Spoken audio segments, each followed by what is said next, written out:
सभी जनों को मेरा नमस्कार, बुजुर्गों को प्रणाम। थोड़ी और तो साथियों, ये जो रथ आप लोग देख रहे हैं, ये मध्य प्रदेश का रथ नहीं है, ये बिहार से चल के आया है। और देख रहे हो ये छोटे छोटे लड़के चला रहे हैं। समझ सकते हो इस बात को कि यूपी और बिहार राजनीति में और सारी चीजों में आगे क्यों है? क्योंकि वहां का हर छोटा नागरिक भी राजनीति करता है और हमारे यहाँ बुजुर्ग लोग केवल गुलामी करते हैं, और भी सामंतवादियों की। तो जब हमारा बुजुर्ग इस हाल में पहुंच गया है तो भला लड़के हमारे क्या करेंगे? मध्य प्रदेश में क्रांतिकारी कभी नहीं है साथियों। ये बुजदिलों का प्रदेश है, ये नेहरू का प्रदेश है। यहाँ केवल दारू पिलाई जाती है, नौजवानों को मिट्टी में मिला दिया जाता है। लेकिन बिहार और यूपी में वहां हमेशा क्रांतिकारी लोग जन्म लिए और देश की तस्वीर और तकदीर बदलने का हौसला रखते हैं। लेकिन हम लोग, मेरा नाम चेतू पटेल है, शायद आप लोग जानते होंगे। बिंदेश्वरी पटेल भी, चेतू पटेल जी, ऐसे कई लोग आप लोगों की लड़ाई लड़ते आए, लेकिन तवज्जो नहीं दिया है आप लोगों ने। देश के गद्दारों को, वो भारतीय जनता पार्टी कांग्रेस के गद्दारों को आप लोग वोट दिए, जिन्होंने आपकी नस्लें खराब कर दिया। मैं पूछना चाहता हूं भारतीय जनता पार्टी और कांग्रेस के गद्दारों से कि ये गद्दारों, हमें उत्तर दो। जनता सवाल कर रही है, पूछ रही है, क्या दारू पिला देने से समाज का भविष्य बनेगा या बिगड़ेगा? बोलिए उत्तर। लेकिन जवाब नहीं देते, बोले हम बाद में बताएंगे, चुनाव आएगा तब। चुनाव आता है, कांग्रेस पौवे देती है, बीजेपी अड्डी देती है, वोट चला जाता है। हम लोग ऐसे फड़फड़ाते रह जाते हैं क्योंकि हम किसान और गरीबों की लड़ाई लड़ते हैं और हमारे साथ कोई रहता नहीं है। साथियों, अब तो जागो। एक कहानी बताता हूं स्वराज मामा की। स्वराज सिंह चौहान एक कुतिया पाले है, एक कुतिया पाले बड़ी अच्छी है, उसका नाम है भूरी। कुतिया जब ब्याली, कुतिया क्या है, जब स्वराज सिंह सज बज के निकलते हैं तो करती थी, स्वराज सिंह जिंदाबाद, स्वराज सिंह जिंदाबाद। तो ब्याह गई, 4 बच्चे हुए उसके। जब कुतिया के 4 बच्चे हुए तो आंखें नहीं खुलती उनकी। तो जब स्वराज सिंह निकले तो कुतिया तो बोली कि स्वराज सिंह जिंदाबाद, लेकिन उनके बच्चे बोल रहे थे कि स्वराज सिंह मुर्दाबाद, स्वराज सिंह मुर्दाबाद। 2-4 दिन सुना, स्वराज मामा बोलने लगे, अरे हो सकता है छोटे छोटे हैं तो न समझे हों। लेकिन जब उसकी आंखें खुल गई बच्चों की, तो खुल के बोलने लगे, स्वराज सिंह मुर्दाबाद, स्वराज सिंह होश में आओ। तो बोले ना भूरी, तो जिंदाबाद बोला थे, मोर खा थे आई काय मुर्दाबाद बोला थे। तो भूरी क्या कहती है कि सरकार और उनकी आंखें खुल गई हैं।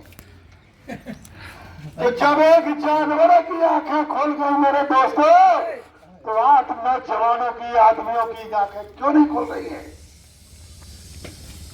शिक्षा की बात कर लो, शिक्षा की बात कर लो। क्या वास्तव में गांव में शिक्षा अच्छी है? बता दो। अरे आप लोगों को तो ये भी नहीं मालूम होगा, जितने लोग खड़े हो, आप लोग नौजवानों से मेरा एक सवाल है, बुजुर्ग तो बेचारे क्या करें, आप लोग बता सकते हो कि शिक्षा बोर्ड कितने हैं भारत में? शिक्षा बोर्ड कितने हैं? बता दो किसी को। ए लड़को, पढ़ रहे हो, बताओ ना, है हिम्मत? मोबाइल भी चला रहे हैं ये लोग, मोबाइल भी चला रहे हैं, ऐसा भी नहीं है। अब तो ये नहीं कह सकते कि हम मोबाइल नहीं चला रहे। शिक्षा की नीति, शिक्षा बोर्ड कितने हैं ये सरकार ने नहीं बताया, बल्कि गांव गांव में पैकारी खुलवा करके ये बता दिया कि हम थोड़ा कमाई ज्यादा कर लेते हैं। हमने खूब पिलाया, हम कहता कि नहीं पिलाया, हमने गांव को खवाया भी पिलाया भी। शिवराज सिंह भर नहीं, जितनी सरकारें आई रोज कभी के बाद फोन करते साथियों, अब सारी सरकारों के ऊपर गांव के लोग आरोप लगाते हैं कि हमें उत्तर चाहिए। 77 साल हो गए देश को आजाद हुए, 77 साल में हमको हर व्यक्ति को अभी भी शिक्षित नहीं कर पाए। क्या गांव के लोग शिक्षित हो पाए? क्या गांव की सभ्यता बनी? बता दो। एक गांव में एक सवाल करता हूं आप सब लोगों से मैं फिर, कि एक गांव में कम से कम 200 बच्चे तो होंगे, कम से कम। अच्छा ने 199 बच्चे गधे हो गए, चलो भाई, लेकिन एक लड़का तो होशियार होगा ना, कि नहीं होगा? अगर एक लड़का 1 साल में होशियार होगा तो 75 सालों में कम से कम 75 IAS, कलेक्टर, PI, पटवारी, कमिश्नर, एक आध नेता भी हो जाते 75 सालों में। हो पाए क्या? नहीं हो पाए। इसका मतलब है अभी तो मैं ये देखते हैं कि डॉक्टर नहीं है, ये 75 सालों में ये सरकार एक गांव में एक डॉक्टर भी पैदा नहीं कर पाई। क्यों भाई, गलत बोलता हूं क्या? लेकिन दारू गांजा पीने वाले इतने से लेके हजारों पैदा कर दिया। क्या इनका यही धर्म है? बताइए। हम लोग आप लोगों की लड़ाई लड़ने आए हैं कि आप लोग अपने बच्चों को, आने वाली पीढ़ी को बचा लो। नहीं वो गति होगी कि आप लोग भूल नहीं पाओगे। वैसे भी लड़का बापे मातारी हमारा तो पी के, कोई मैं गलत नहीं बोल रहा हूं, पी के आता माँ का बोड़ा, जमीन बेच नहीं तो मैं लो, ये गति कर डाला लोगों ने। तो क्या ये सरकारें यही सभ्यता सिखाई है? हमारे नौजवान साथियों को सुना है, ये बड़े बड़े बोल बोलते हैं आकर के, शिवराज सिंह और मोदी सिंह और फलाने जितने सिंह हैं, ये कहते हैं हे भारत के अन्नदाता, हे भारत के भाग्य विधाता, हम तुम्हारी तस्वीर तकदीर बदलने आए हैं। बदल दिया। हमारे गांव में कैसी सभ्यता रहती थी, क्या आज बच पाई? ये बताइए दादा, क्या एक भी सभ्यता जिंदा है? ये किसकी देन है? अरे सारे दारू पीते थे शहर में, वो यहाँ गांव में पैकारियों देते हैं। अरे नहीं पिए कोनो तो भैया गांव घरों में तैयार के लिए ज्यादा न परेशानों में लाए हूं। ये क्या तमाशा बना दिया? ये देश का, जनता का तमाशा नहीं बना दिया? बताइए ईमानदारी से। इसलिए आप लोगों से मैं प्रार्थना करता हूं, ये देख, ये यूपी और बिहार से चल के आया है रथ। जो आपकी लड़ाई लड़ने वाले एक मंडल थे, यादव जाति के थे, बिंदेश्वरी प्रसाद मंडल, उन्होंने आपकी लड़ाई बहुत विकट लड़ी थी। तब थोड़ा आरक्षण मिला अपन लोगों को। जो नौकरी चाकरी में मिल गए ना, जो बहन बेटी चली गई मास्टर मास्टर नौटंकी कर रही हैं, ये कोई इनकी लड़ाई नहीं है ना, तुम्हारी है। यह उस व्यक्ति की लड़ाई है, समझिए। वो उसको लेकर के हम लोग चल रहे हैं। ये मंडल है ना, इनकी दम पे, जैसे गड़रिया है, ये गड़ारी जाति का है, ये रामास्वामी है, वो भी बहुत लड़ाई लड़े आप लोगों की, समझिए।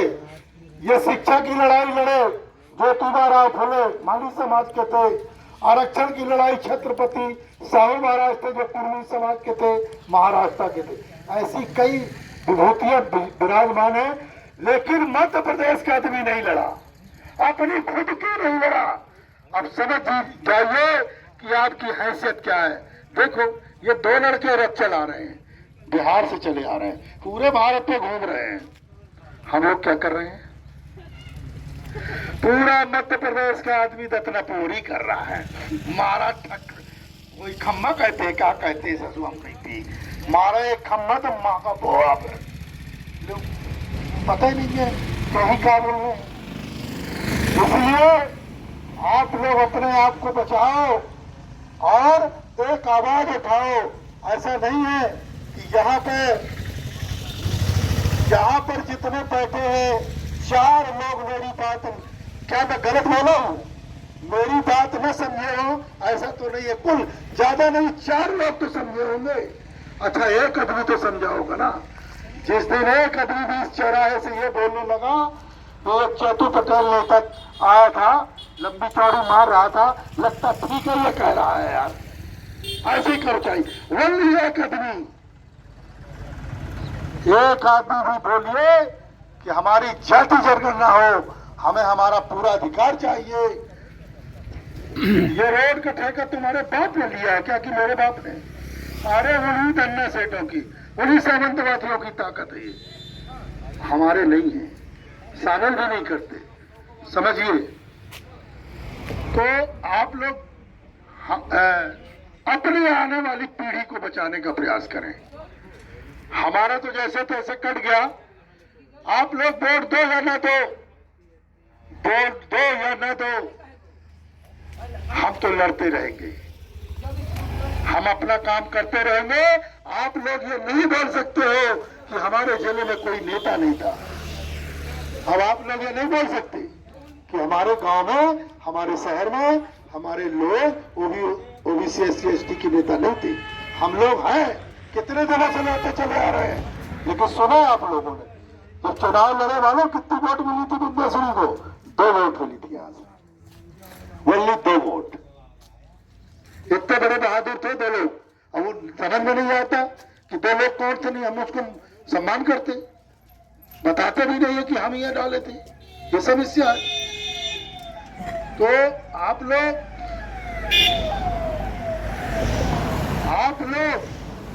हम चाहते हैं कि नौजवान जो है, सुना है कहते हैं लोग कि नौजवान तस्वीर और तकदीर दोनों बदल देता है।